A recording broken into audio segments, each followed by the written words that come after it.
1, 2, 3, c'est parti.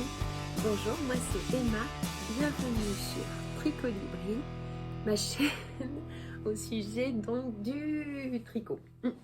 Aujourd'hui c'est le 59e épisode de cette émission exclusivement dédiée au tricot. J'aurai plein de choses à vous raconter, mais en préambule, je souhaite remercier de tout cœur plein de gens. D'abord, les personnes qui me laissent un commentaire toujours encourageant, toujours bienveillant, toujours très très très gentil et attentif. Ça me fait vraiment plaisir d'être dans cet échange.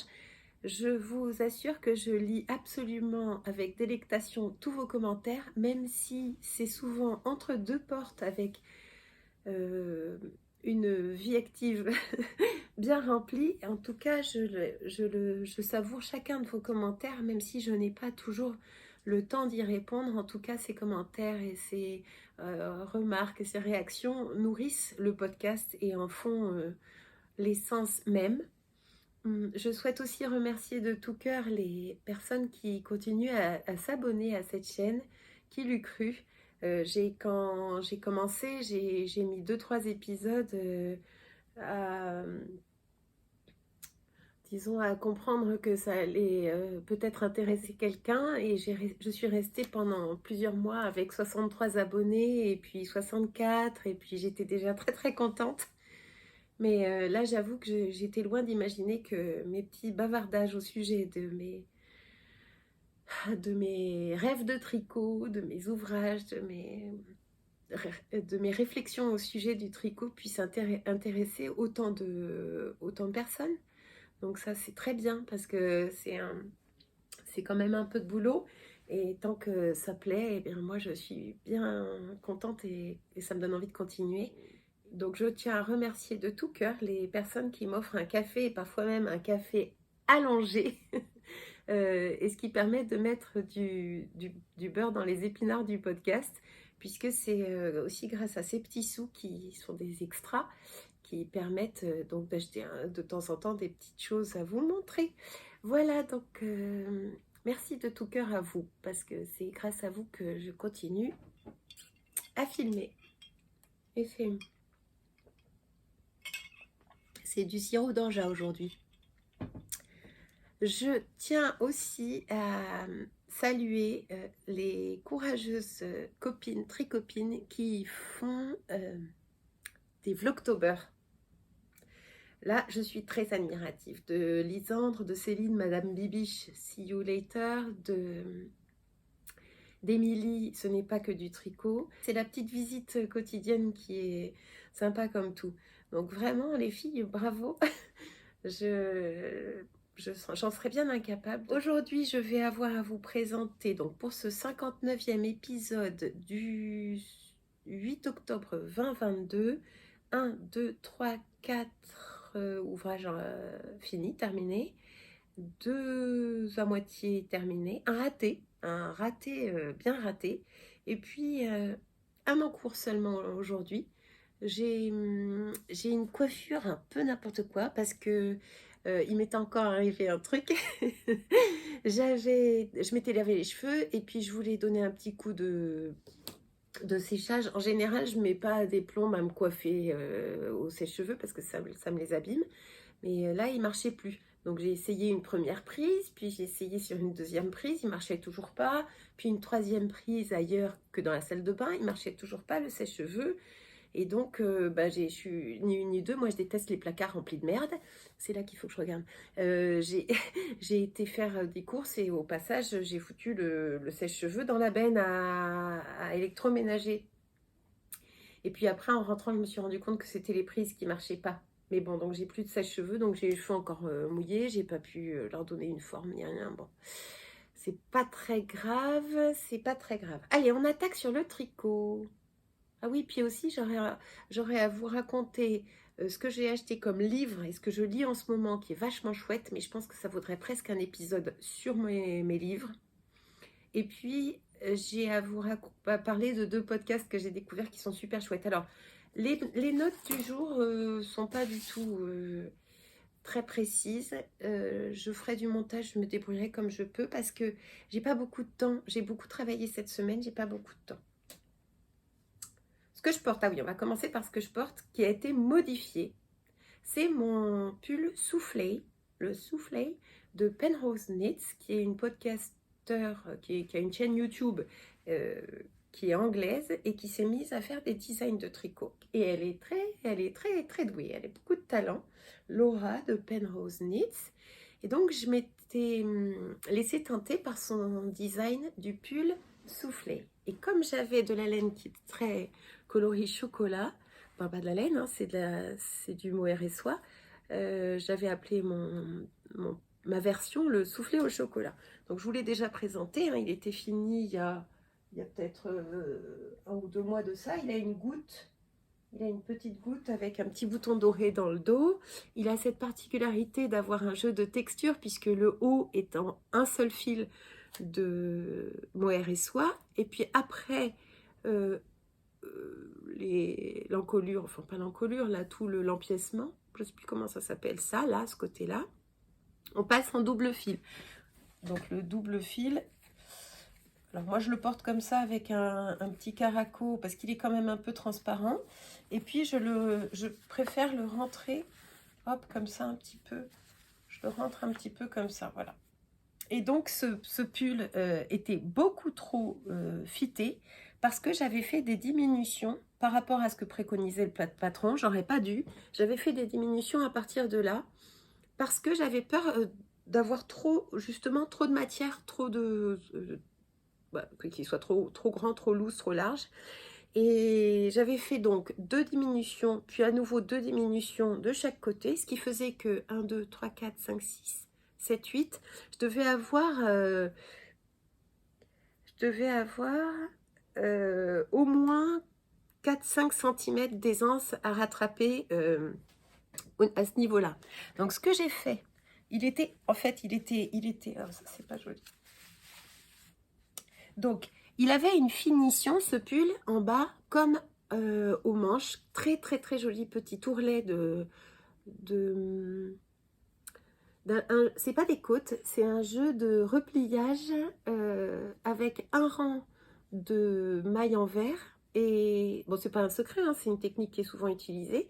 Au lieu de faire des côtes 1-1, en fait, on prend une aiguille plus fine, on fait ensuite un rang en mailles en verre, ensuite avec l'aiguille plus fine encore quelques centimètres, et puis on coud en rabattant. Donc ça donne une très jolie finition. Et il y avait cette finition en bas aussi que j'ai défaite et que je n'ai pas refaite par la suite. Donc j'ai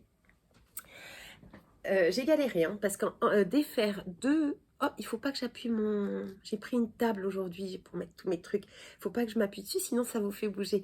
Donc c'est chaud, hein, quand même d'aller chercher les mailles d'un mohair tricoté en double. Tout est accroché les mailles sont vraiment accrochées les unes aux autres. Donc j'ai eu un peu de mal, je me suis servi d'une aiguille double pointe en bois.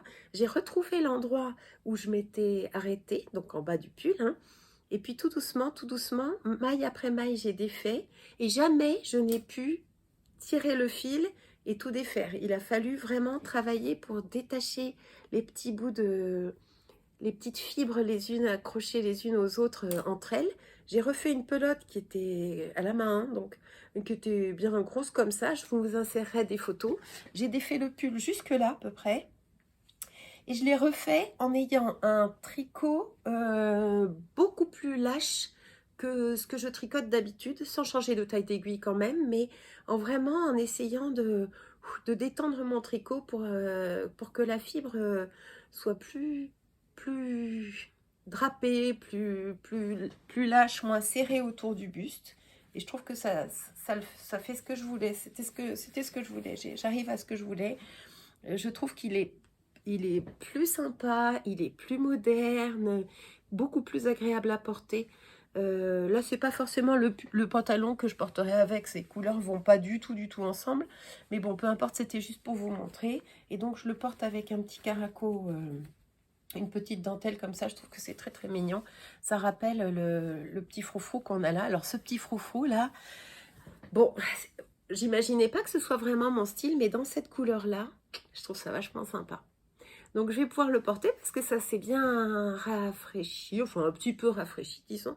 Donc on va pouvoir enfin porter nos pulls. Et d'ailleurs, ces sweaters au hasard, je l'ai affiché aujourd'hui que c'était sweater au hasard. Donc il me reste une pelote et demie. Heureusement il m'en restait, donc j'ai pu vraiment bien rallonger l'ouvrage. Il m'en reste une pelote et demie. Un jour je ferai quelque chose avec. Il faudrait que je fasse un jour un truc avec tous mes restes de mohair. Et j'ai fait un rabat à l'aiguille, un rabat à l'italienne à l'aiguille, qui donne assez bien, qui est... de toute façon, ça peut pas être vraiment élastique à cause de la soie, hein. C'est pas comme du mérino, mais bon, ce rabat-là n'est en tout cas pas serré. Et à peu près 2 cm de côte 1-1. Voilà, pour fermer mon pull, pour finir mon ouvrage. Donc il est vraiment, vraiment beaucoup plus sympa comme ça. Il est hyper portable et je compte bien en profiter. Voilà, il a cette aisance là, voilà, c'est ça que je voulais. Un peu plus de... Voilà, un peu plus d'aisance, plus moderne. Mais certainement pas avec un jean gris, Emma, ça va pas du tout avec. Je me disais qu'on pouvait même faire le foufou, parce que le foufou, il est rapporté. On le fait par la suite. Il est bizarre, ça fait bizarre au début, on se dit, mais oh, qu'est-ce que ça va donner? Mais c'est n'importe quoi. Puis pof, ça se fait. Ah oui, ce que je voulais dire aussi, ça part dans tous les sens. Ce que je voulais dire aussi, c'est que je ne l'ai pas bloqué en le mouillant cette fois-ci. Je l'ai vaporisé avec mon fer à vapeur.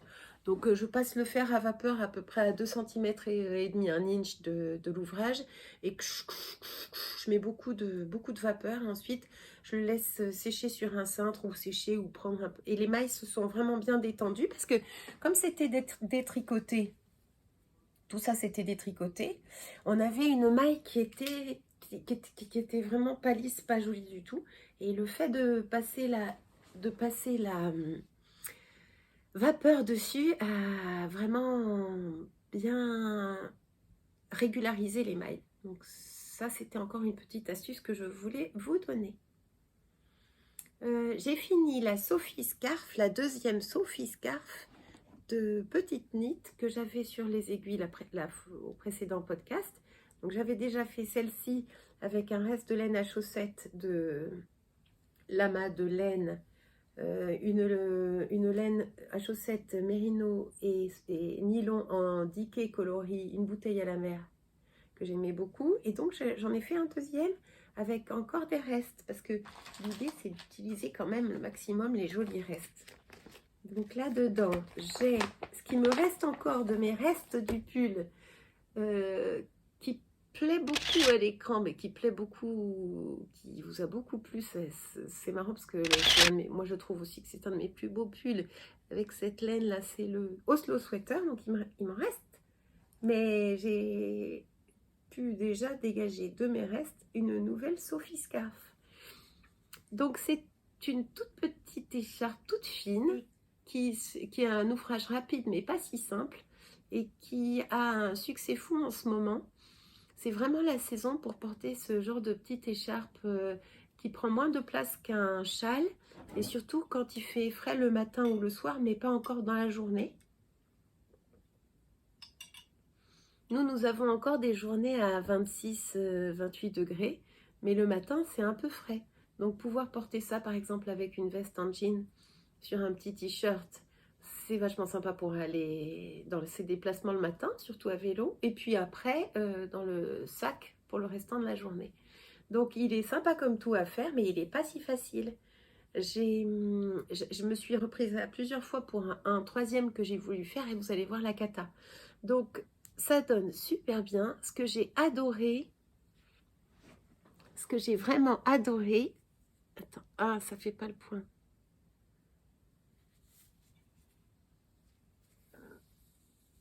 Ce que j'ai vraiment adoré, c'est le passage de voir en fait. Ce que j'ai vraiment beaucoup aimé, c'est de voir la dispersion, enfin les petits confettis que nous avions dispersés sur la laine, qui était de la Fonty bébé mérino, blanche, enfin écrue, et que nous avions teinte avec mes tricopines, là, à la faveur d'une retraite tricot, avec les teintures Greener Shades. Alors, ces teintures-là, elles sont en... Je vais vous en dire un peu plus parce que j'ai eu des questions. Ce sont des teintures plus ou moins écologiques, qui se veulent écologiques, en tout cas greener, ça veut dire plus verte, ce que j'ai commandé sur Lily Neige, où vous pouvez aussi commander beaucoup de laine à teindre de tas de sortes différentes. C'est de la teinture en poudre qui se dilue avec de l'eau. Vous devez préparer la fibre en la plongeant dans une solution d'eau et d'acide citrique, donc c'est un mordant, hein. L'acide citrique, c'est de la poudre de citron, en fait. Et puis ensuite, on avait bien essoré la fibre avant de l'étaler en écheveau et de poser dessus des tout petits aplats, enfin même pas des aplats en fait, hein, des petits confettis comme ça à la fourchette de teinture diluée dans un tout petit peu d'eau. Et l'idée, c'était de pas... D'abord, pourquoi est-ce que j'avais vachement essoré la fibre? C'était pour ne pas qu'il y ait une diffusion par capillarité des endroits de teinture, que ça reste vraiment posé et pas dilué sur la fibre. Donc c'est comme ça qu'on arrive à faire des tout petits speckles, des petits confettis comme ça. Et c'est très amusant parce que quand on tricote, c'est pas du tout... Enfin, c'est très peu... ennuyeux, c'est très divertissant parce qu'on tombe on retombe dessus et c'est très amusant. Sinon, pour la construction, bon, bah, j'en ai déjà parlé, hein, j'ai déjà fait un laïus là-dessus. C'est toute une série un jeu d'augmentation, puis l'i-cord qui se fait au fur et à mesure de chaque côté. L'i-cord, c'est assez magique, je trouve. Là, cette finition est géniale. Puis au bout d'un moment, on diminue. Alors, j'ai reçu un message adorable et hyper bien écrit d'Isabelle Michaud, il y a 3 jours, et qui me dit que ce petit Sophie Scarf sur Instagram fait fureur, et elle me dit: le Sophie est dans l'air du temps partout, il me semble. Ici, il y a des groupes de discussion, des How do you style your Sophie, et il y a même des hashtags pour ce projet, quoique j'ai aucune idée de l'expression exacte car je ne suis pas sur Instagram. Elle a écrit un très long message qui m'a fait très plaisir, Isabelle Michaud, et donc je vous invite à aller voir sur Instagram éventuellement How to Style Your Sophie. Il peut se faire en quelques jours, mais qui est pas si facile. Vous allez voir pourquoi. Voilà, donc c'est bon pour la Sophie Scarf et opus numéro 2. Après, qu'est-ce que j'ai fait d'autre? J'ai fini mes chaussettes Salambo. Alors, j'en avais fait une, il me semble, et donc voilà la deuxième. Elles sont donc finies, terminées et très sympa. Donc, c'est un modèle gratuit d'Emma Duché, les Salambo, que j'ai un petit peu modifié. En fait, j'ai gardé son pattern là, qui est hyper sympa à faire parce qu'on ne se lasse pas, qui est très facile à faire. Pour changer un peu du jersey, c'est en fait que une maille sur 4 et on fait un jeté toutes les 2 mailles qu'on va aller chercher et rabattre en fait sur les 2 mailles suivantes. Enfin, c'est difficile à expliquer, mais en réalité, c'est tout con. Moi, ce que j'ai fait, c'est que j'ai fait un shadow wrap heel ici. Pas forcément ce qu'elle... D'ailleurs, c'était pas forcément ce qu'elle préconisait. Je sais pas ce qu'elle préconisait dans son patron, mais j'avais envie de faire ce shadow wrap heel que je ne sais toujours pas faire toute seule, mais que je fais en regardant un tuto de The Earthstone Girl. À chaque fois, je mets ce dont je parle dans les dans des liens en barre d'infos en dessous de cette vidéo sur lesquels vous pouvez cliquer pour accéder directement aux vidéos. Mais je mets toujours un petit peu de temps pour le faire. C'est pas tout de suite immédiatement après le podcast parce que ça prend un peu de temps. Et comme je suis toujours impatiente d'avoir mis en ligne la vidéo, c'est dans un second temps que je rajoute les liens.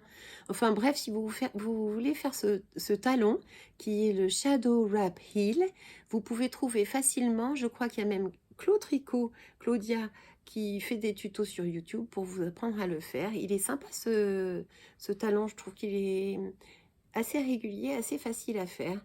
Donc j'avais commencé par des côtes des côtes 1-1, mais en méthode combination knitting qui donne un peu plus régulière que des côtes 1-1 classiques. J'avais promis un tuto, j'ai toujours pas eu le temps de le faire. C'est pas très sympa, mais si vous cherchez combination knitting, vous pouvez trouver comment faire ces côtes si régulières. Il y a un petit twist à faire.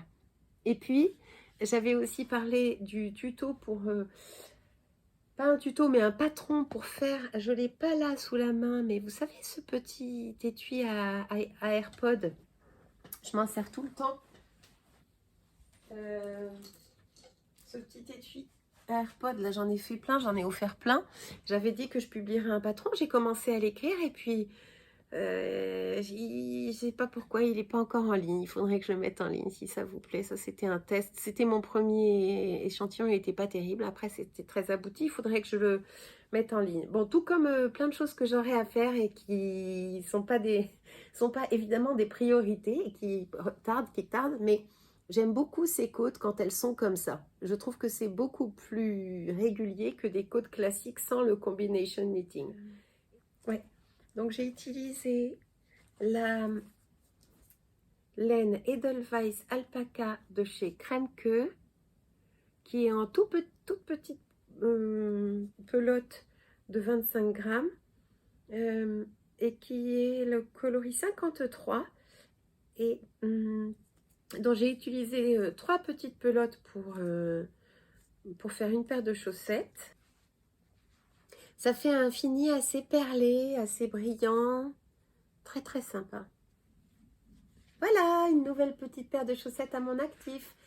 Ah oui, alors quand même, ce patron a beau être gratuit, c'est un patron qui est très très bien fichu, très très détaillé et qui propose 4 tailles. Moi j'ai fait la taille 64 mailles, donc la taille moyenne, mais vous avez une taille S, une taille M et une taille L qui vont de 56 mailles montées en circonférence 56 mailles ou 64 ou 72 et moi j'ai pris la taille moyenne 64 mailles. Elle propose donc ce patron, ces chaussettes se tricotent de haut en bas et tout est très très bien expliqué avec une petite grille. Enfin, je veux dire, c'est vraiment vachement sympa quand même de ces designers, de la part de ces designers, de nous offrir des merveilles pareilles. Petit changement de tenue. Oh, je vous montre d'abord et après changement de tenue. Alors, j'ai fini mon Arrow Sweater. J'avais des restes de mon chalographie qui sont toujours là parce que l'idée c'était de terminer des restes. Mais qu'est-ce que je vais faire avec les restes de restes? Voilà tout ce qu'il me reste. Et j'avais acheté des pelotes de Brushed Alpaca Silk pour aller avec les restes de mon chalographie. Et finalement, j'avais eu les yeux plus gros que le ventre. Et donc, il m'en reste encore des restes. Bon, bien sûr, ça ne me déplaît pas du tout. Je suis de plus en plus rassurée par la présence de la laine. Et j'ai toujours le nez qui coule, pardon. Donc, ça ne me dérange pas du tout d'avoir encore des restes. Je vais encore en faire quelque chose.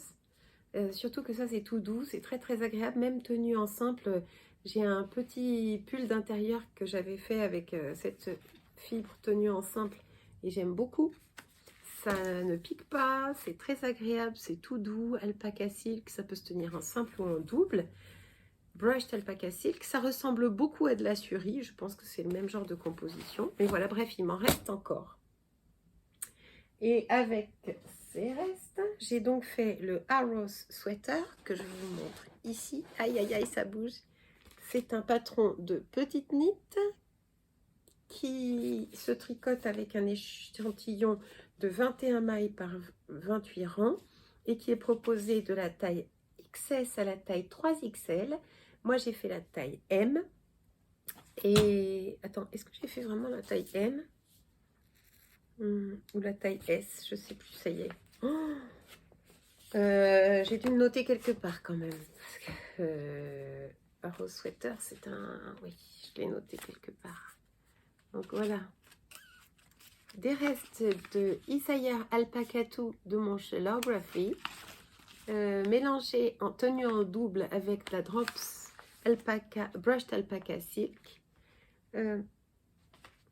qui était en promotion à 1,50 € la pelote, des aiguilles de 4,5 au lieu des aiguilles de 4 préconisées parce que je tricote serré et que ma fibre, mon échantillon était un peu plus dense que si j'avais utilisé un fil de mohair et soie qui est beaucoup plus fin. Mohair et soie, c'est beaucoup plus fin, c'est de la lace, alors que la Brushed Alpaca Silk est considérée comme du groupe C chez Drops. Donc ça doit être Worsted, c'est un ODK ou du groupe C, je sais plus. Et normalement, ça se tricote en 5, voyez-vous, et en fil simple. Hein. Donc là, mélangé avec un autre fil, j'ai pris des aiguilles de 4,5. Et puis, j'ai fait la taille S. Voilà, on a la réponse. Je l'ai commencé le 8 septembre et je l'ai fini il y a une semaine. Donc, j'ai dû mettre 3 semaines à le faire. Ça allait très, très vite au début. Donc, je vous montre. Je vous l'essayerai tout à l'heure pour vous montrer, mais ce que je voulais montrer d'abord, qui ne sera pas évident à montrer quand je l'aurai, quand je le porterai, c'est cette emmanchure, cette épaulure, enfin cette épaule ici, qui est très particulière. Ça doit s'appeler les épaules marteau.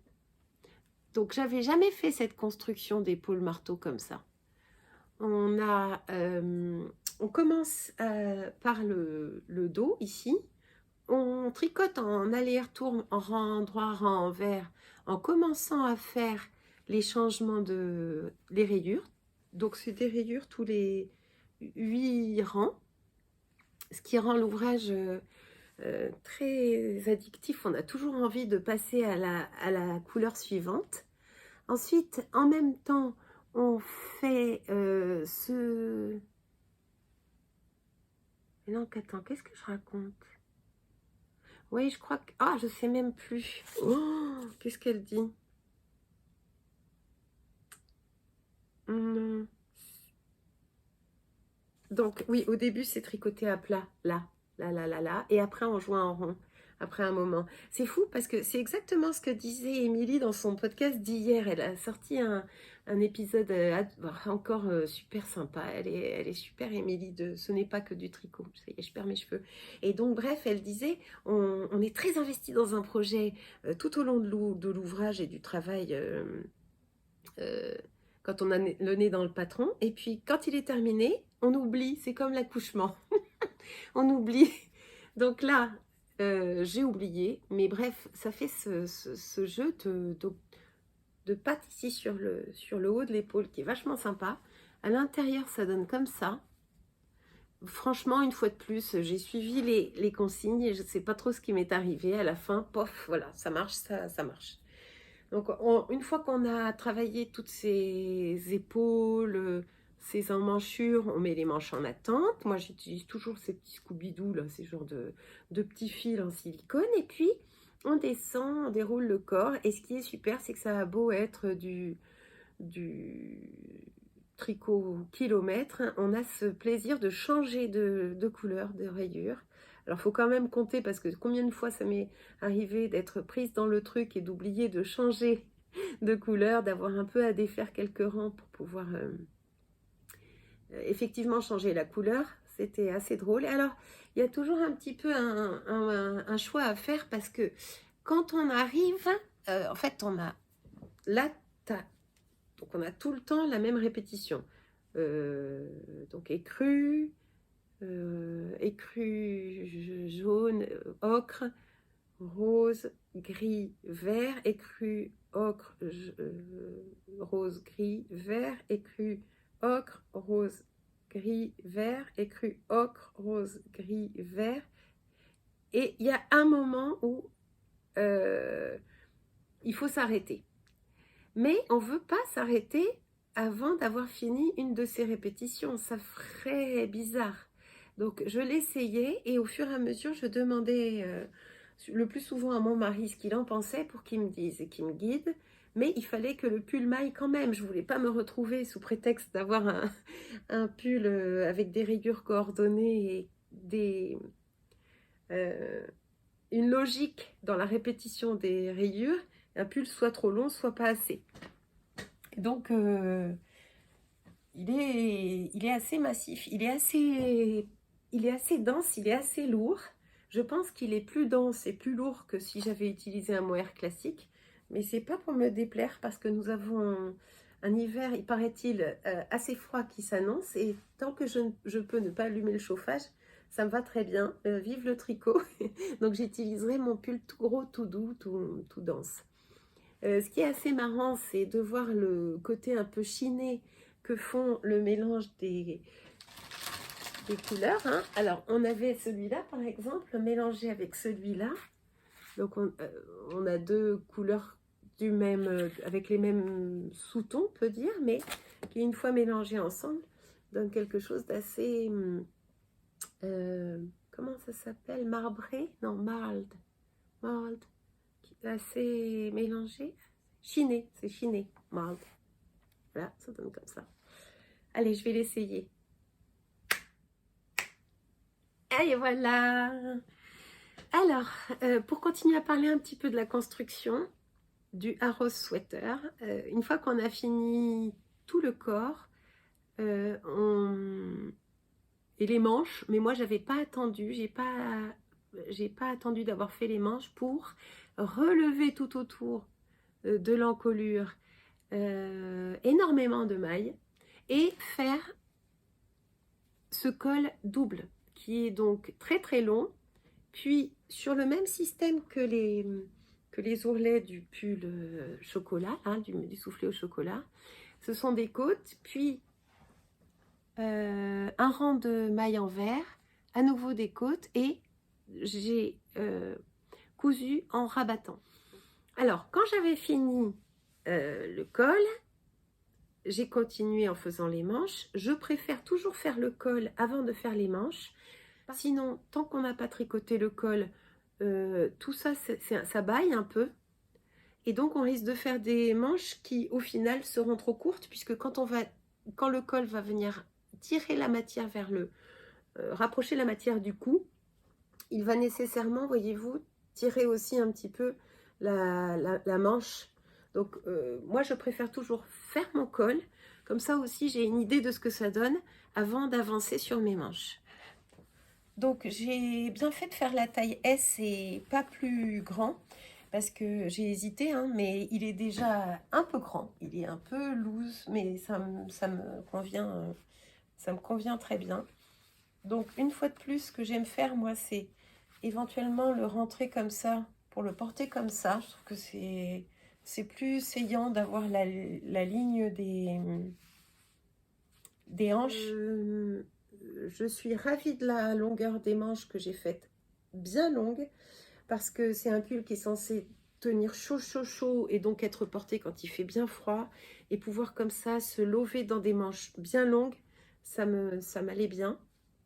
J'ai fait à chaque fois, non pas des rabats tubulaires comme elle le préconise, mais des rabats à l'aiguille, mais à l'italienne.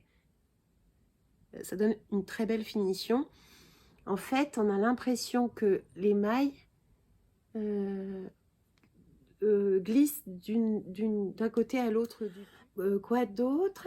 Ça offre un très joli halo, et contrairement au mohair qui peut être parfois un peu piquant, là, le brushed alpaca n'est pas du tout piquant, et c'est bien ça que je voulais pour pouvoir porter ce pull à même la peau, ou presque, hein, j'ai juste un petit caraco, sans que ça me pique du tout. Donc voilà, je suis ravie de ce Harrow Sweater qui était dans ma to-do list depuis très longtemps. J'aime beaucoup ce rendu aux épaules, surtout avec les rayures. Et je pense que c'est un modèle très basique qui permettrait beaucoup de variations.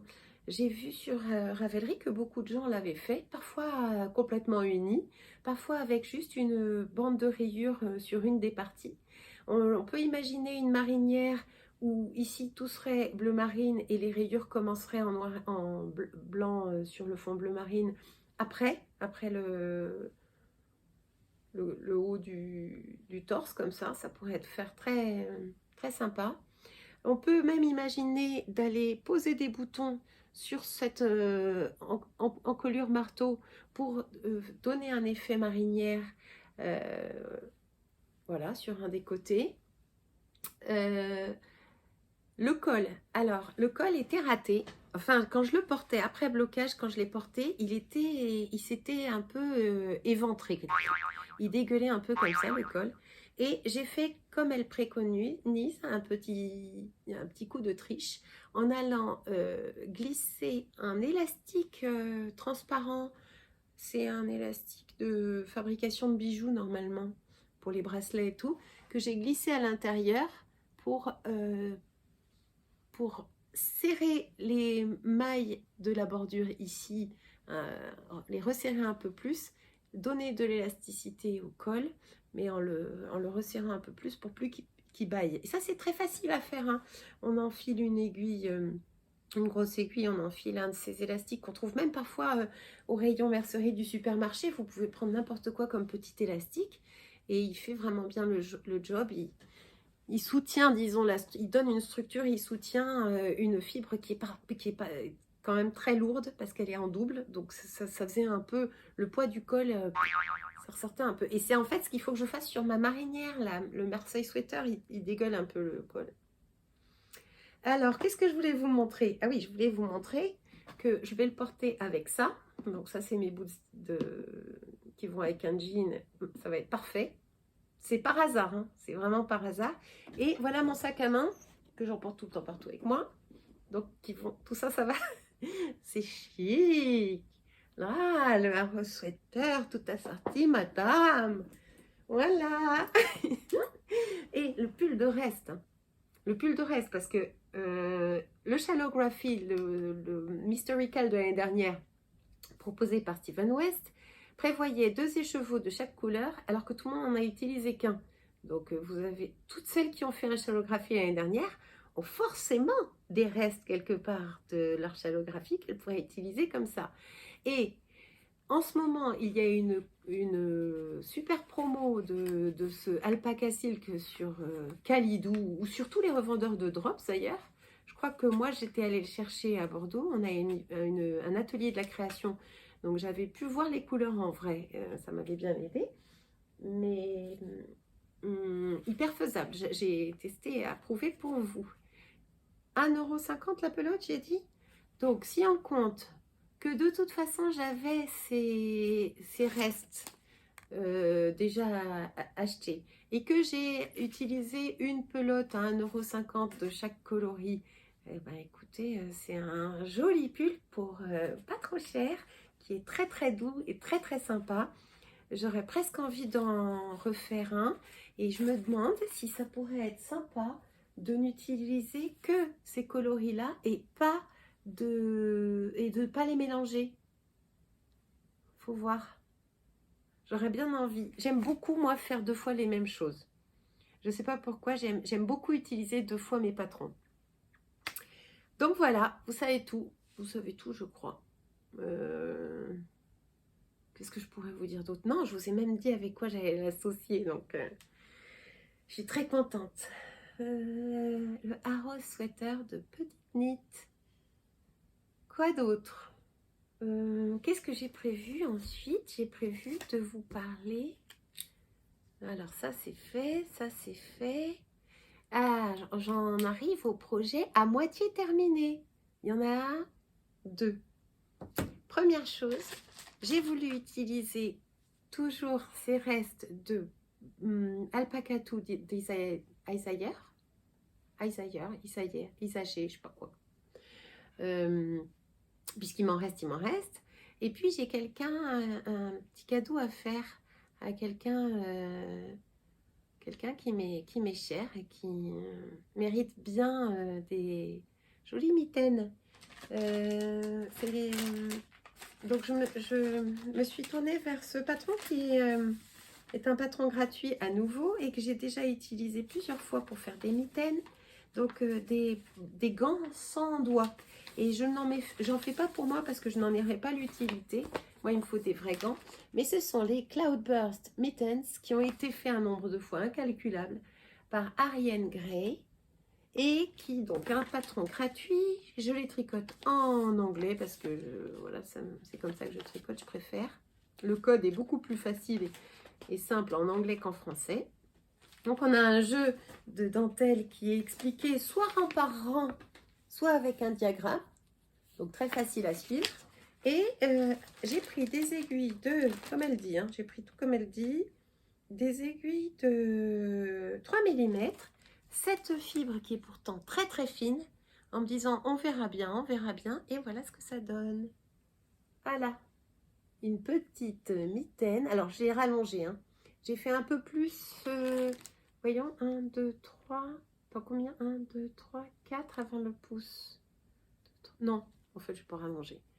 4 répétitions de la dentelle avant de commencer le gousset pour le pouce. Puis 3 des répétitions de la dentelle. Pour finir par des côtes torses, un rabat à l'italienne. Il y avait des côtes 1-1 au départ. Je ne sais plus si je les ai faites en combination knitting, celle-là. Et voilà ce que ça donne. Oh, ça, c'est super. Hein. Moi, je trouve ça... Quand vous travaillez, par exemple, sur un ordinateur, mais dans un endroit où il fait froid, c'est vraiment le genre de petit réconfort, là. Ça va lui aller super bien. J'ai vraiment hâte de les lui faire parvenir. Je ne dis pas qui c'est, parce que c'est secret. Donc, il m'en faut une deuxième. Je vais faire ça dans le week-end. Ou vous pouvez faire une paire en 4-5 jours, je pense. Hein, parce que le diagramme est très, très facile à retenir. Et il y a une espèce de satisfaction de voir monter l'ouvrage au fil du diagramme. On ne se lasse jamais. Donc, il y a bien sûr une main droite, une main gauche. Donc, il faut faire un petit peu attention à ne pas rater. Parce que comme vous êtes dans le train de la dentelle, hop, c'est parti. On cavale, on fait sa dentelle. Et typiquement, on oublie de faire un pouce. Parce que c'est tellement sympa à faire qu'on oublie... Ah, il y a un moment quand même, il va falloir que je réfléchisse au pouce alors qu'on est en train de se régaler dans la dentelle. Les Cloudburst Mittens. Donc, rien n'empêche hein, de faire monter le modèle jusqu'au bout en faisant 2 répétitions de dentelle de plus et en finissant un peu comme on finirait un orteil ici.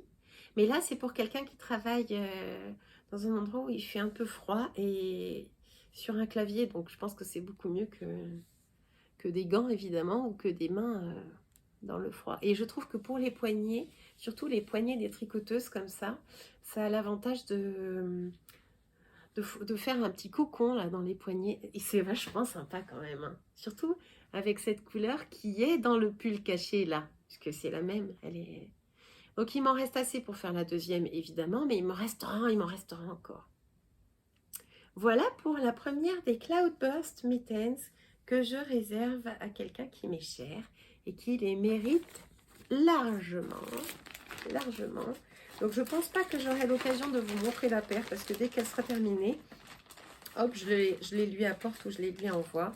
J'ai bien hâte de les finir. Ensuite, en cours, j'ai une paire de chaussettes comme d'habitude et c'est une paire de chaussettes que je tricote avec... Alors, je vais vous la mettre sur un bloqueur parce que magnifique bloqueur fait maison. Que je tricote avec délice, avec une laine que Maria, une de mes spectatrices, je te fais de gros bisous Maria, m'avait rapporté du Canada. Elle était allée voir sa fille au Canada et elle avait rapporté un cadeau pour moi. de la laine à chaussettes. Elle était très très bien tombée. Maria, elle connaît assez bien mes goûts apparemment. Ah, ça, faut pas que j'oublie de vous en parler de ça. Alors.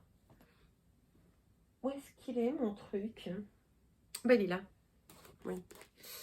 Non, il n'est pas là. Oh, il y a un merdier.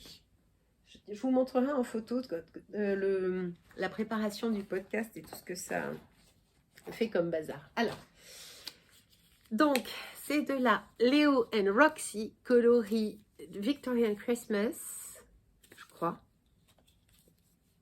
Victorian Christmas, qui est une base à chaussettes 80-20 et qui est une laine de teinturière canadienne, 100% good vibes. Il y a 113 grammes. Il y a 113 grammes.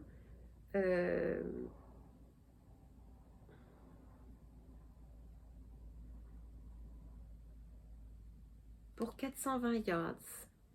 Je ne sais pas combien ça fait en centimètres, en mètres, en kilomètres. Je ne sais pas, je suis nulle. En maths, je suis nulle. En tricot, je suis moins nulle. Ah ah! C'est beau, hein? J'adore l'effet, le rendu. Alors, je vais vous montrer, je vais aller chercher les chaussettes que j'avais faites au départ. Je vais vous montrer. Alors voilà, je suis allée chercher ma boîte à chaussettes, ma boîte de bas, pour vous montrer. Alors, c'est marrant parce que grâce à vous, je regarde un peu de temps en temps ce qui s'accumule dans cette boîte à chaussettes. Ce que je fais en fait, c'est que j'ai pas tellement décidé de faire une boîte de bas 20-22, mais je fais quand même à peu près une paire de chaussettes tous les 15 jours. Et donc, je les mets dans cette boîte. Mais je me souviens jamais trop de ce que j'ai dedans. Donc, c'est marrant parce que là, je viens d'y mettre, puisque j'ai sorti la boîte, les chaussettes Salambo. Ça, c'est des chaussettes de yoga. Ça, c'est des chaussettes de reste. Ça, c'est... Et ah, voilà. Alors, c'est celle-là que je voulais sortir. Je vous les montrerai, si je verrai. Peut-être que je vous les montrerai. Donc, sur la base de chaussettes... Voilà. Ah, je vous fais tout le... Allez, hop. C'est tout un... Sur la base d'un modèle de chaussettes qui s'appelle, je ne sais plus comment, Weekend Shorties de Summerly Designs, j'avais utilisé toutes ces certaines de ces petites pelotes là qui sont des petites pelotes de coloris différents de Srepius Metropolis là. J'avais fait ces chaussettes avec un fond blanc. Donc à chaque étape du patron, on change de couleur. Je trouve ça génial. Et puis j'avais voulu utiliser cette laine rapportée du Canada par Maria, la Leo & Roxy, pour refaire la même chose, mais avec le fond, non pas blanc, mais avec ses couleurs à elle, de cette Leo & Roxy. Et j'étais tombée à un endroit de la pelote où c'était très très fort en speckles et en couleurs de toutes les sortes. Et je trouvais ça très beau et ça m'avait beaucoup inspiré pour choisir les teintes des contrastants comme ça. Je trouvais ça c'est vachement sympa, c'est très très bien. Elles sont un peu plus grandes, c'est marrant, elles sont tombées un peu plus grandes parce que je pense que celle-ci, elle est un peu plus dodue que celle-ci. D'ailleurs, ça se voit. Hein. C'est hyper sympa, j'adore. Et donc, alors je me les garde précieusement. Et puis, il m'en restait plein, puisque forcément, il y a 113 grammes dans un écheveau. Et donc, je veux absolument utiliser ce que j'avais dans mes tiroirs, même si j'avais pas grand-chose avant d'utiliser la belle laine que j'ai rapportée de Norvège. Et ça faisait partie des magnifiques trucs qui me restaient dans mon placard et qu'il fallait absolument que j'utilise. Et donc, un soir, comme ça, j'avais plus rien de spécial à faire. Je crois que j'avais fini l'huile, j'avais fini les réparations du soufflé au chocolat. On était en famille le week-end dernier, c'était le week-end dernier. Et on regardait je sais plus quoi. Bref, oui, qu'est-ce qu'on a regardé de vachement intéressant? On a regardé l'histoire du commandant Massoud. On a regardé... Ça s'appelle l'Afghan. C'est sur Arte. Et c'est un très beau reportage sur l'histoire du commandant Massoud. Et donc, bref, cette chaussette me rappelle le commandant Massoud parce que j'ai commencé quand je regardais ce super reportage. Donc, 64 mailles, déco de torse 1-1, puis déco de 3-1 pour le plus de confort possible, puis un talon intégré, comme j'aime. J'adore le talon intégré. C'est une chaussette qui n'est pas bloquée, hein, mais la laine est tellement belle qualité, elle est tellement régulière et ronde et tellement agréable à tricoter. La base est folle. Alors de temps en temps, il y a un petit peu de rose, un petit peu de... Et puis ça fait complètement différent de ça. Pourtant, c'est le même écheveau. J'en reviens pas, c'est génial. Parce que j'ai eu en fait 2 cadeaux en un. Une découverte nouvelle avec ces chaussettes-là. Elles ont un côté un peu camouflage. En même temps, ça fait presque des rayures. Je trouve ça magnifique. C'est super beau. Et puis alors c'est pas mon travail hein, qui est super beau. C'est la façon dont cette laine a été teinte. C'est dingue. Puis alors voilà, après j'ai fait mon petit grafting du bout du pied.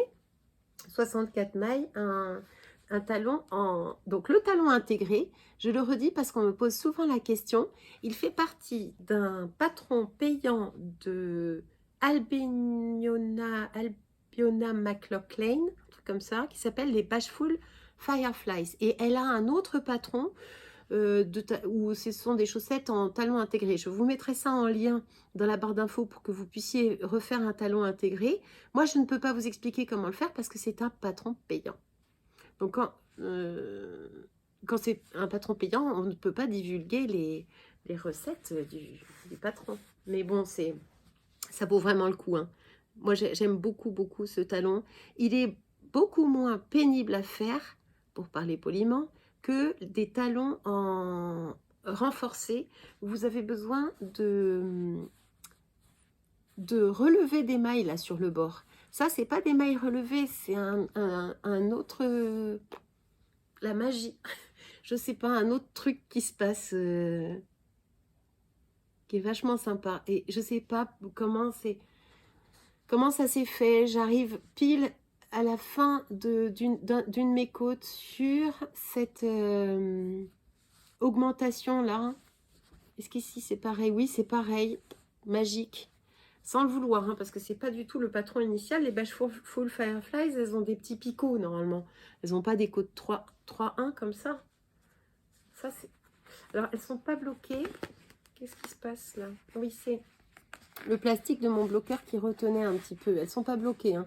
Donc, vous allez avoir un rendu encore plus sympa quand elles seront bloquées. Et j'ai vachement bien attaqué la deuxième. Et alors, ce qui est fou, enfin, c'est génial ce tricot, hein, parce qu'on avait rendez-vous avec mon mari qui, pour vous raconter ma vie, a toujours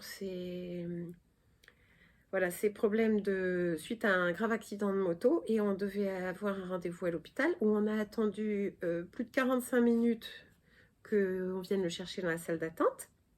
Donc pendant ces 45 minutes, moi j'ai attaqué ma deuxième chaussette. Lui il jouait à Ruzzle, il n'avait pas réellement besoin de discuter, puis même je pouvais discuter. Et puis ensuite il a été pris en charge et pendant tout le temps où j'ai attendu, j'ai continué ma chaussette et en un après-midi passé à attendre à l'hôpital, j'ai fait ça. C'était mercredi après-midi, j'ai fait tout ça. Incroyable.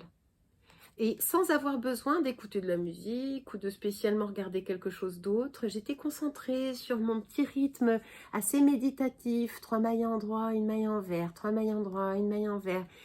Et puis à réfléchir à la suite des événements. Ça crée un environnement, ce tricot, qui fait que tout est assez feutré, assez rassurant. Vous êtes là à l'hôpital avec des allées et venues, il y a des choses qui se passent, c'est pas toujours le meilleur endroit du monde. Et puis, dans les services où on va, à chaque fois que je vais dans ces services-là, je vois quand même un peu de misère. Hein. Il y a beaucoup de misère, il y a beaucoup de gens qui ont des souffrances, des douleurs, des moments difficiles dans la vie. Et puis, on en a tous. Mais d'être là avec mon tricot, ça fait comme un moyen de me distancer de tout ça, d'être absorbée par quelque chose de très créatif, et ce qui rend ces moments-là beaucoup plus constructifs que si j'étais par exemple en train de browser sur mon téléphone, comme j'en vois tant de gens qui sont là, pas réellement construire quoi que ce soit de leur moment d'attente. En tout cas, moi, mes moments d'attente sont presque des moments dont je profite. Oui, c'est finalement des moments dont je profite pour pour créer, pour bien m'amuser. Et plus je vais vers le centre de la pelote, plus je retombe sur cette teinture plus dense, plus présente. Donc on voit bien que le début de mon tricot de cette chaussette est plus clair, que tout doucement les chaussettes vont être de plus en plus bariolées et je vais finir par un bariolé au fond de la chaussure, au fond de la bottine qui ne se verra pas, hein. Je pense que les chaussettes ne seront pas si différentes l'une de l'autre, quoi. Un peu, pareil, pas pareil, comme on aime. Voilà, il me reste pas mal, assez en tout cas pour finir. Je compte là aussi finir ça ce week-end. Je ne sais pas si j'aurai l'occasion de vous en reparler. Vous les aurez vus, hein, vous les aurez vus. Donc 64 mailles. Combien de rangs de côte torse? 2, 4, 6, 8, 10, 12, à peu près 15-16 rangs de côte torse en Magic Loop. Donc le Magic Loop, c'est cette fameuse coulisse. Et c'est des aiguilles de 2,25, comme je préfère toujours. 2,25, ça fait un tissu assez dense qui est agréable au pied. Et puis, le câble est assez court. Moi, je préfère un câble qui soit peu encombrant. De toute façon, je ne fais pas les 2 chaussettes à la fois.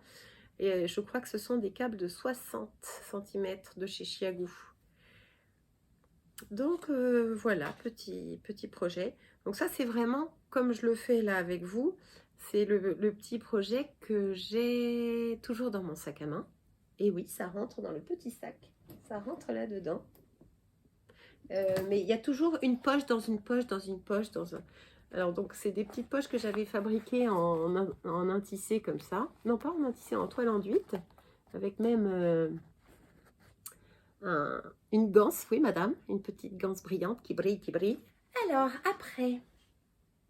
Qu'est-ce que je voulais vous dire d'autre? Ah oui, il y a un truc que j'ai complètement foiré. Alors, c'est 65% laine et 35% alpaga. C'est une Deka et c'est le coloris 619 et c'est la Lima. Et j'avais fait un petit pull à Edgar, un zipper sweater avec, et il m'en restait 2 pelotes. Et j'ai dit, parfait, je vais faire un Sophie Scarf à mon mari avec ces 2 pelotes. J'ai recommencé 4 fois et on n'y est toujours pas. C'est pourri, j'y arrive pas. Je n'y arrive pas. Alors, est-ce que c'est parce qu'en ce moment, j'ai besoin de tricoter pour moi et pas pour les autres? Non, puisque je suis bien en train de faire une petite mitaine en cadeau. Mais ça donne rien. Et pourtant, c'est la 4e fois que je recommence, hein. Je crois que j'ai fait des augmentations, un coup sur un côté, un coup sur l'autre, donc ça va pas, puisque là c'est pas régulier du tout. Il faudrait quand même qu'il y ait une régularité qu'on n'a pas là. Et puis pas mal d'irrégularités aussi dans le tissu. Je sais pas pourquoi c'est. Alors à l'écran ça se voit peut-être moins, pourtant l'écran pardonne moins en général. Mais non, c'est pas. J'ai enlevé les aiguilles de ce truc-là, il faut que je recommence encore. Ça va pas. C'est...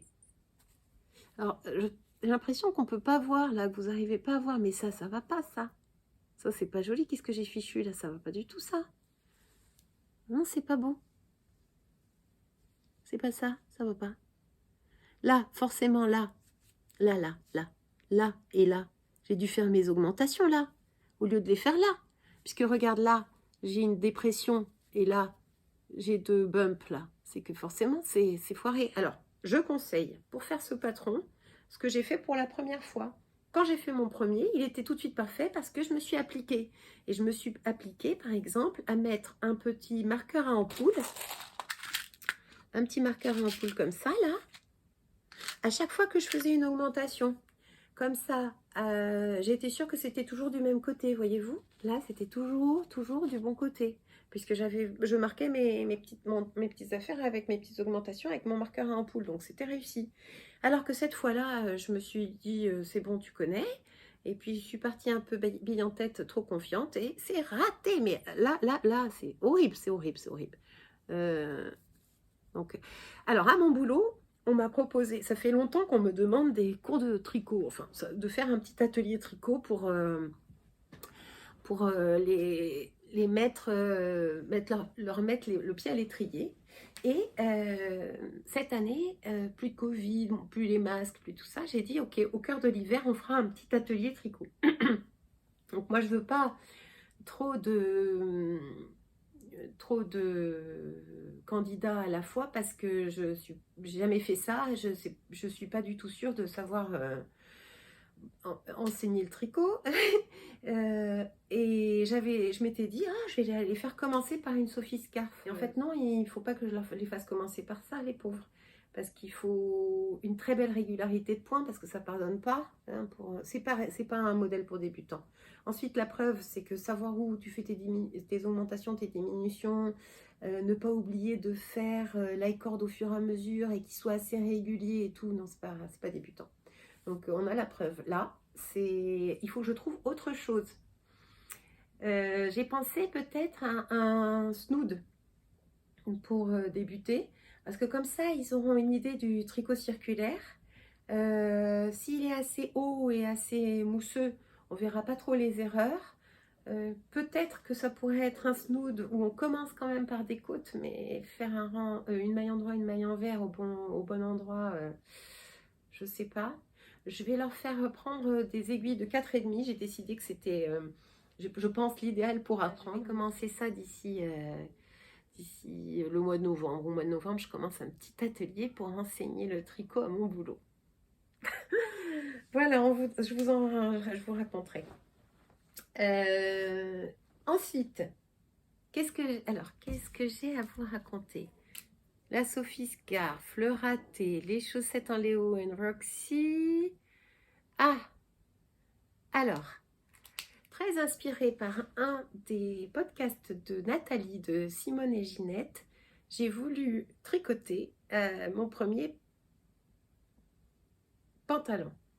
Eh oui, qui l'eût cru? Un pantalon, madame. Alors, Nathalie avait fait la chasse au bon patron pour nous, vachement sympa. Elle avait, je pense, très très bien étudié la question. Et donc, je me suis servie de son podcast comme inspiration pour tricoter le début de mon premier pantalon. Comme je suis très frileuse et que j'ai décidé de pas trop chauffer cet hiver, je trouvais que le prétexte était tout trouvé pour un pantalon tricoté main. Donc, merci beaucoup beaucoup à Nathalie d'avoir pu nous inspirer et j'ai choisi le même modèle qu'elle. Ça s'appelle les My Favorite Pants de Yvonne B. Thorsen. Je crois que ce n'est qu'en anglais. Elle l'avait tricoté avec le fil recommandé qui était de la Bébé Mérinos de chez Drops. Et moi, j'ai choisi de la Nord de chez Drops pour pouvoir passer le pantalon à la laveuse. Et donc, c'est une laine qui a un petit peu de nylon. C'est alpaga, laine et nylon, je crois. Alors, que je dise pas de bêtises. 45% alpaga, 30% polyamide et 25% laine. Donc, parfait pour l'alpaga, la douceur, la laine, la chaleur et le nylon, ou qu'est-ce que c'est de la polyamide pour pouvoir le laver en machine. Alors, j'en suis au tout début, mais c'est des toutes petites aiguilles, donc ça prend beaucoup de temps. Ça se fait en 3,5 en 3,5 et en 3. Moi, j'avais pas d'aiguille de 3,5, donc j'ai pris des 3,25 pour le haut du pantalon, pour la ceinture du pantalon. Alors, je vous montre. Ça a l'air de rien, hein, parce que c'est pas du tout abouti, mais là, on commence par faire cette ceinture de pantalon sans avoir à replier la ceinture, et pourtant, elle est double. C'est magique. Ça, c'est double. C'est doublé, ça. Là et là. C'est doublé. Pour double épaisseur en faisant des côtes doubles. Donc, c'est très bien expliqué, mais c'est un petit peu casse-tête quand même. Là, normalement, on a 2 trous pour passer le cordon de serrage de la ceinture. Moi, je fais la taille 2 du patron. Je pense que ça ira, ça devrait aller parce que ça s'étire quand même pas mal. C'est assez mou. Et puis, on a ici des rangs raccourcis pour le haut des fesses. Pour que, ici, on ait quelque chose qui remonte un peu malgré le bombé des fesses. Donc, c'est très bien dessiné. J'aime beaucoup faire des rangs raccourcis. Elle préconise des wrap and turns, mais moi, j'ai fait des German short rows parce que c'est plus facile. Le coloris, c'est le coloris 5. C'est un gris chiné, vachement sympa. Et puis, j'en suis à faire ici et là des augmentations pour comment ça s'appelle, the crotch, l'entrejambe. Donc, ça se tricote en un seul morceau, du haut vers le bas. Les chevilles sont resserrées un peu comme des manches en bas par un système de côtes aussi. Je ne sais pas trop si c'est des côtes doubles ou pas.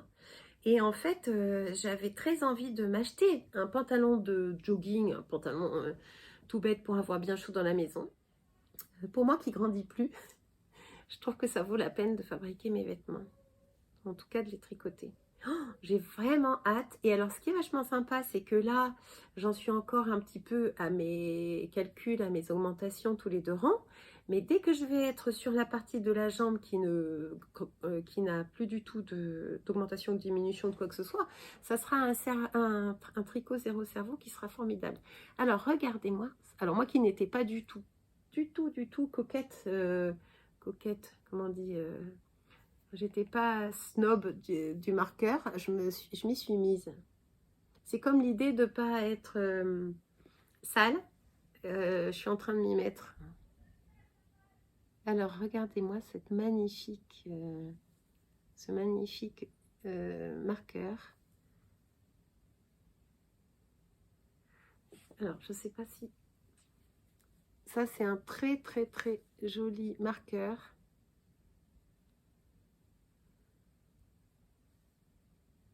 Alors, je ne sais pas si vous voyez.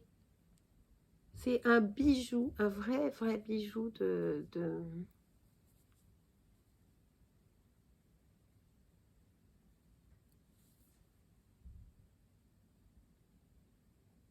C'est un très beau marqueur que j'ai trouvé en Norvège dans une des boutiques que j'ai visitées à Bergen, chez Strikkelykke.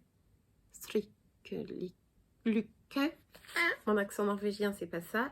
La fabricante, c'est Pearls and Knits. Il paraît qu'elle cartonne sur Instagram, qu'elle est la star du marqueur en ce moment, et pour cause. Alors, je m'en suis pris 3. J'ai pris un autre papillon comme ça. Je sais pas si vous voyez. Ensuite, un papillon, comme celui-là, là. Et puis après, j'ai pris celui-là. Je trouve que c'est sublime. Ce sont vraiment des bijoux de tricoteuse.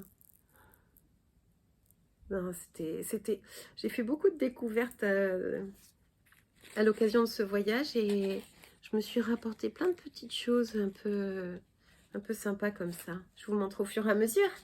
Et puis quand on est allé à Clermont-Ferrand avec ma copine Anne, on s'était acheté chacune une pochette comme ça. Je crois que j'avais pas eu l'occasion de vous la montrer comme c'est beau. C'est beau. Voilà pour le pantalon My Favorite Pants d'Yvonne B. Thorsen. Un patron au prix de 7,48 €. Je crois que j'ai pris 14 pelotes de Nord. Comme il y a de l'alpaga dedans, j'ai pu bénéficier de la promo qu'il y a jusqu'au 14 ou 15 octobre.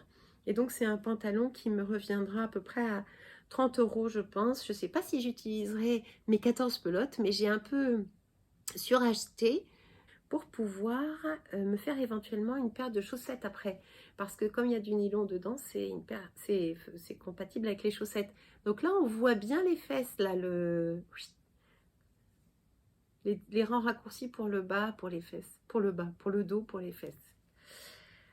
Oh là là, voilà tout. Ensuite, une certaine Annick a pris contact avec moi via une de mes copines, Lila, qui a un podcast aussi, une maille qui murmurait, ou la maille qui murmurait à mon oreille. Donc Annick a pris contact avec Lila pour me conseiller une lecture. Je me suis empressée de commander ce livre. Ça s'appelle At Knit's End, Meditations for Women Who Knit Too Much, de Stephanie Pearl McPhee, qui est une designer tricot. Donc regardez un peu la couverture, je trouve ça vachement sympa, très symbolique, très symbolique à tout point de vue. Et donc il s'agit de petites pages où vous avez une méditation par page.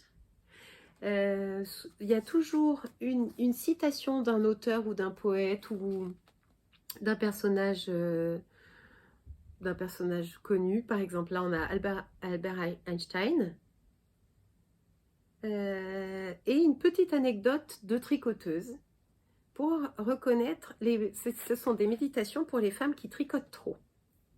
Et je m'y reconnais, et effectivement, évidemment, je me reconnais dans chacune des pages de ce petit livre qui est un bonheur, un régal à lire, j'en suis là, et qu'on peut prendre au fil des jours et lire et relire. Je recommande chaudement à celle qui parle anglais. Et donc, Stephanie Pearl McPhee, qui est là, elle est designer tricot. Et elle tricote trop. Comme nous, comme moi en tout cas. Je ne sais pas où on commence à trop tricoter. Et en tout cas, je me sens moins seule de voir qu'un livre existe sur le sujet. Je ne sais pas s'il y a un moment où on peut dire qu'on tricote trop, ou je ne sais pas si on peut porter un jugement là-dessus, parce que trop c'est déjà jugé. Si on voulait poursuivre cette réflexion, je ne sais pas s'il y a un moment où on peut dire que le tricot serait pathologique. Parce que si on dit qu'on tricote trop, est-ce que ça veut dire que ça cache quelque chose? Est-ce que ça compense quelque chose? Est-ce que c'est en réponse à une carence par ailleurs? Dans quelle mesure est-ce qu'on peut considérer que le tricot soit une addiction? Est-ce qu'on serait capable d'arrêter? Est-ce qu'on serait capable d'arrêter sans souffrance? Est-ce qu'il faudrait arrêter? Pourquoi? Est-ce qu'on fait du mal à quelqu'un? Est-ce que quelqu'un empathie? Est-ce que notre santé empathie?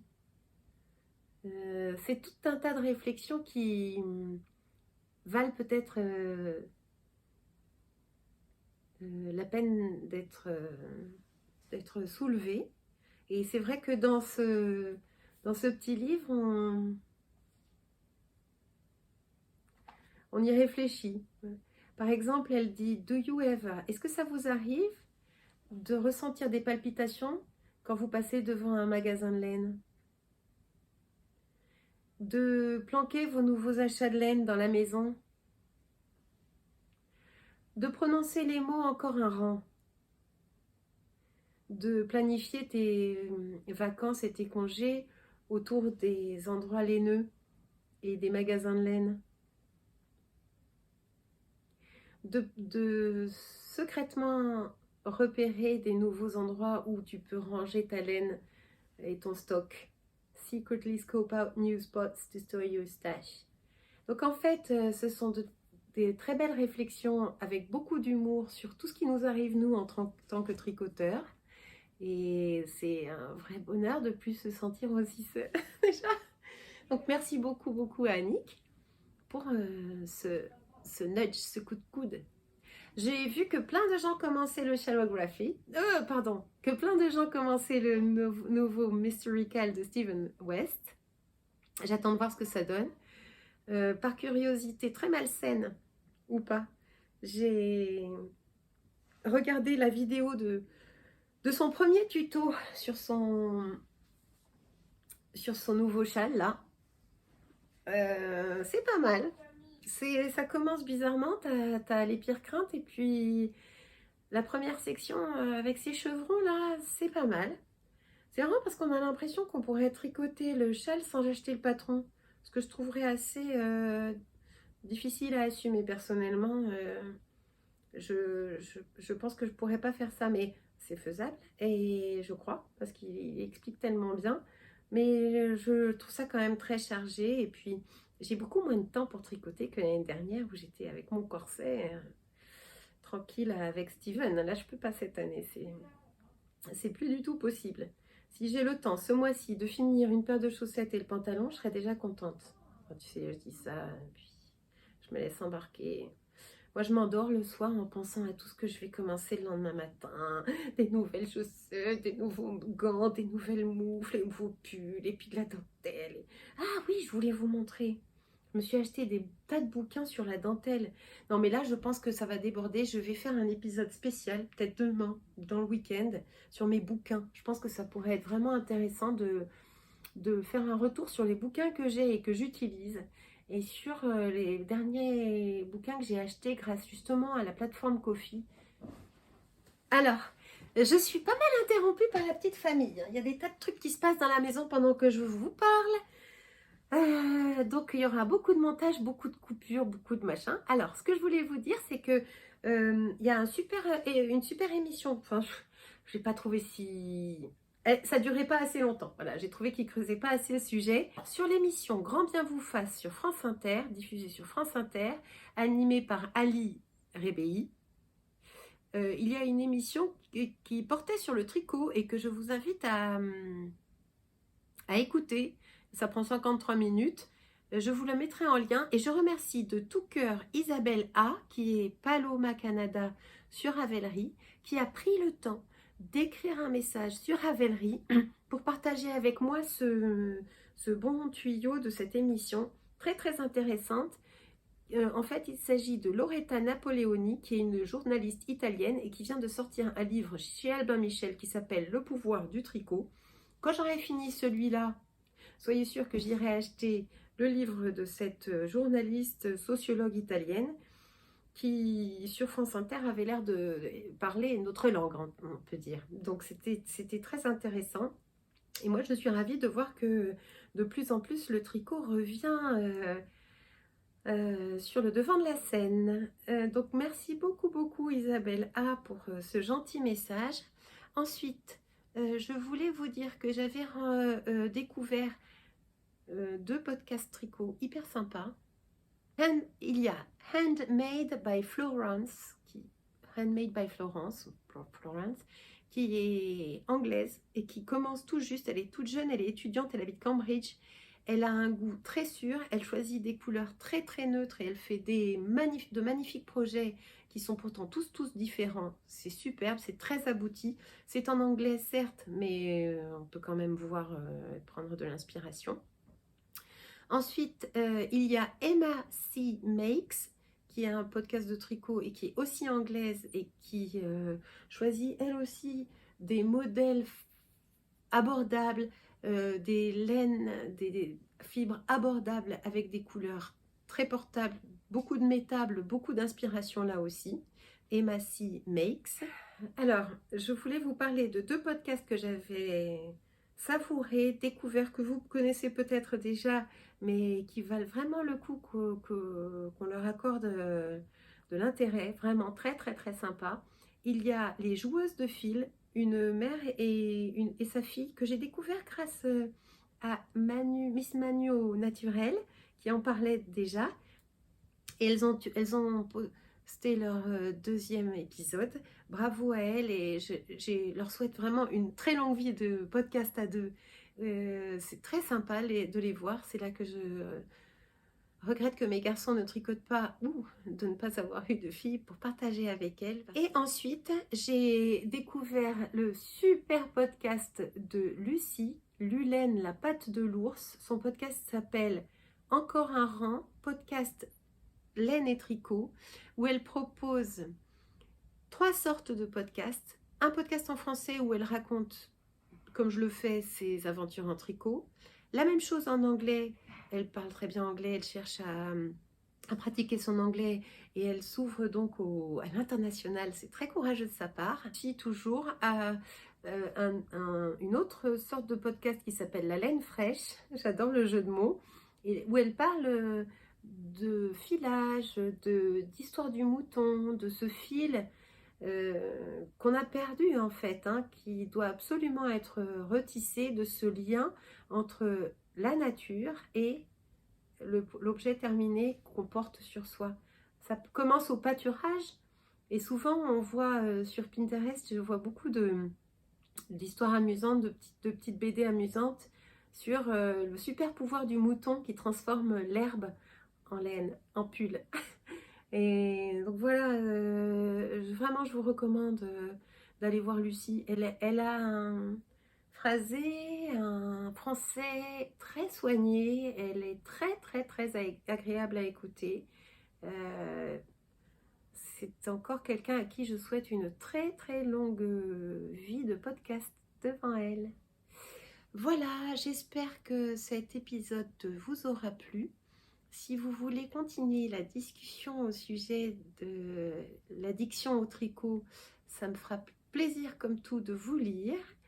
En attendant, je vous souhaite plein de belles mailles dans cet automne qui commence et je remercie toutes celles qui seront allées jusqu'au bout. Si vous voulez faire un petit clin d'œil entre nous parce que vous êtes allés jusqu'au bout, vous pouvez me laisser une feuille d'automne qui s'envole. Voilà, c'est fini pour aujourd'hui. Je vous dis à bientôt. À bientôt sur Tricolibri. Bye!